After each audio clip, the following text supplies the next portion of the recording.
Hello everyone. I'm sorry it's so late that I'm finally getting this update out there.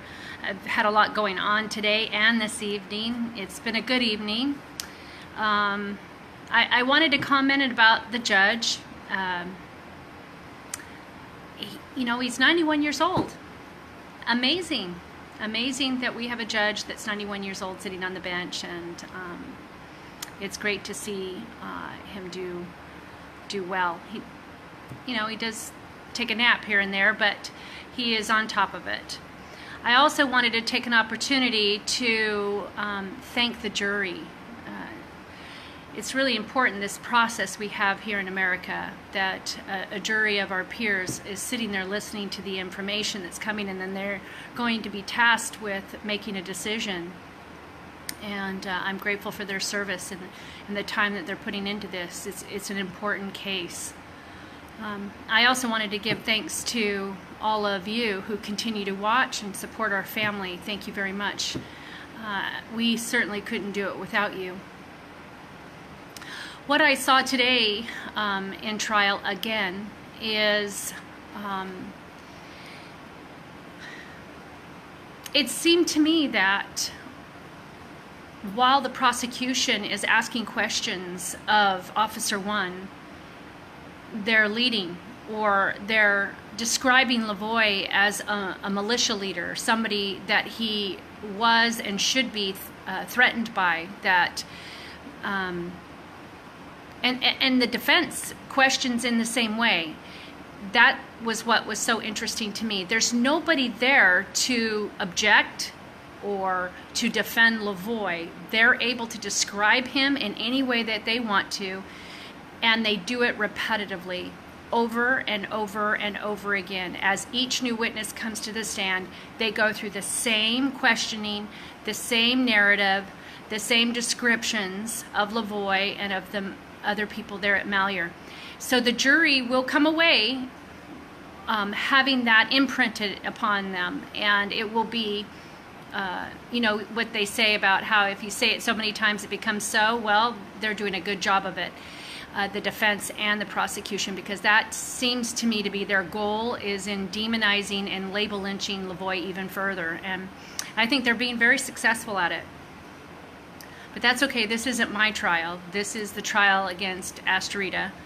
And I still have a day that we will have in court, and our family will be able to have our day where we get to define and describe my husband as he really was, and not their fairy tale stories that they continue to tell. Something else that I find that's very interesting is that they are pitting themselves against each other. The state versus the FBI. You have the officers all pointing at the FBI, and you have the FBI pointing at the state officers.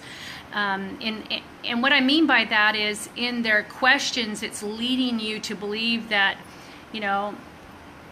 didn't this officer, wasn't he, more culpable or responsible? And wouldn't you say that, if he shot 5 of the shots, didn't he just shoot the other 2? He even suggested that he might have, because he didn't remember. Well, that's what I find very interesting, is this game that they're playing now, and it'll be interesting to see what they try to do in the trial with us. They've created this division amongst themselves, and I don't know, maybe they'll patch up their relationship before they go to court with me. But that won't work, because we have this now. We have this evidence here of what we know from sitting there day in and day out.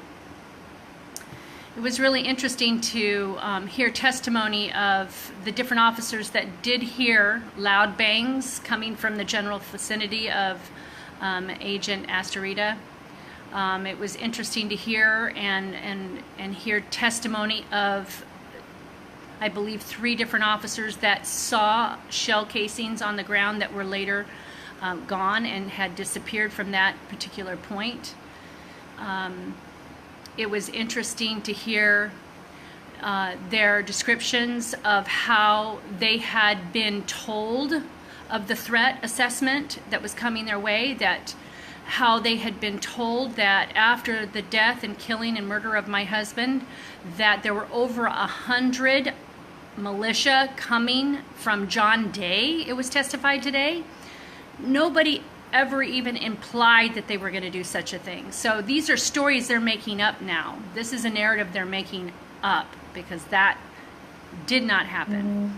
So it's just been a very interesting day. Again, it's very difficult to be in that room.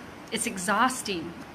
It's physically exhausting to sit there and be in the same space of the people who murdered my husband, and to be in the same space of all of these people who want to do us harm. But I am again grateful for all of you, for your support, for the support of all of you who came today at the courtroom, and for who will continue to come and have thus far. Thank you. Thank you for being there for us and for our family, and we love you. God bless. Have a good night.